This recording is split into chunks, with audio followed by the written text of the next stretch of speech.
Olá, gente, bem-vindos a todos e todos, passando para falar sobre um abuso sexual, né?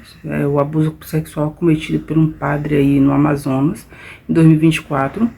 As lideranças religiosas, algumas cometem crimes, e muitas vezes por conta da própria população e do grupo religioso, dos fiéis religiosos, acaba impune. A Igreja Católica ela tem um defeito muito grande de cobrir o crime dos padres, né? E uma coisa boa que o Papa Francisco ele fez é que qualquer padre que cometa crime hoje ele será julgado como um homem comum. O que acontecia antigamente é que a Igreja Católica ela transferia os padres para outra paróquia, quer dizer, escondia o crime e o criminoso continuava cometendo crime em outras localidades. E hoje, com essa nova decisão do Papa, ele será julgado e condenado como um homem comum, o que deveria ter sido feito há muito tempo, senão não teria tantas atrocidades cometidas pela Igreja Católica no mundo afora. Mas não é eu vou dizer para você, um padre, ele abusou pelo menos de 200, ele filmou pelo menos 200 pessoas, teve íntima com 200 pessoas, mas dessas 200 pessoas, 4 eram adolescentes.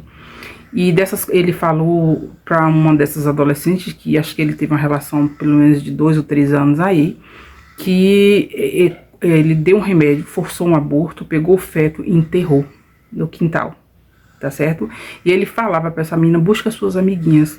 E aí, comentando isso dentro de um ambiente católico, de uma pessoa de classe média me disse, ela gostou tanto que chamou as amiguinhas. Em nenhum momento essa pessoa percebeu o criminoso. A gente fala o pacto narcísico da branquitude.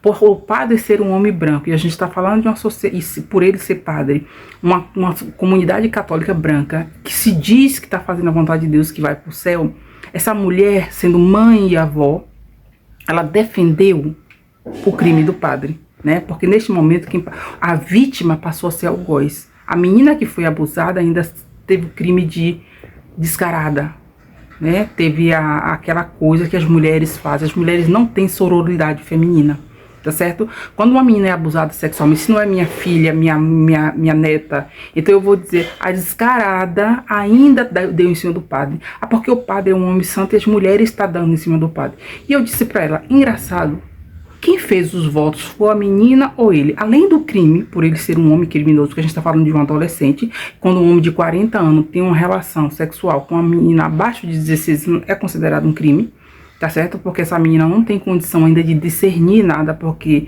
é uma pessoa que está ainda com cérebro em formação, o adulto aqui, então ele é um criminoso. A gente está falando de 2 adolescentes de 11, de 12 anos, falando de um homem adulto que abusa sexualmente de um adolescente. Então é um crime, isso é fato. Então, quando não é minha filha, minha mãe, minha avó, minha parenta, eu defendo os meus a partir do vínculo religioso. Então, o que acontece? Depois, não tendo mais argumento, porque eu não permiti, né, essa pessoa, em nenhum momento, eu coloquei por A mais B o crime ali, ela foi disso, é obra do demônio. O que acontece muito, né?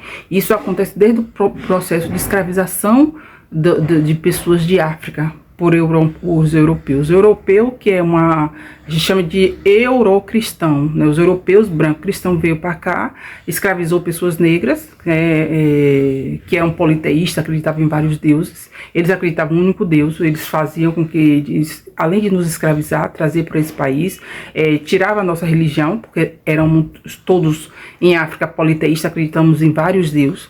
Tinha que ser obrigado a acreditar na religião dele, trazida para cá. A miscigenação brasileira deu por conta do estupro de homens brancos, os donos de engenho, que estupravam as meninas de 11, 12 anos. Então, essa cabeça da mulher, que ainda tem essa formação machista antiga, branca, que o branco é o poder, né? Eu sou branco, sou um sujeito universal. Então, quer dizer, em nenhum momento ela viu um crime ali. Ela viu, primeiro, uma menina que era vítima e passou algoz, depois, quando não teve argumento, ela disse que era o demônio. Então é muito fácil colocar um ser mitológico ou invisível, que tem uma força maior, para eu não ser presa por esses crimes, ou para que os meus não sejam presos por esses crimes, ainda que esses meus sejam por vínculo religioso ou por vínculo universal do tom da pele, tá certo? Então eu, passando para fazer esse debate com vocês, né, sobre será que ela acredita mesmo nisso ou é uma forma de defender os seus? A branquitude, ela tem essa ideia de defesa, porque ela pensa, ok, esse padre é um padre, mas poderia ser um dos meus, poderia ser um filho, um neto, um irmão padre que eu tivesse, um irmão político que eu tivesse, um irmão juiz, um irmão dentista, seja lá. A branquitude, que são pessoas que estão em lugares de tomada de decisão, em lugares de poder nesse país, em lugares de representações religiosas também, são essas pessoas. E é isso que elas fazem, né, com os seus. Então, se você gosta desse assunto, dê o seu like e me siga para mais. Abraço.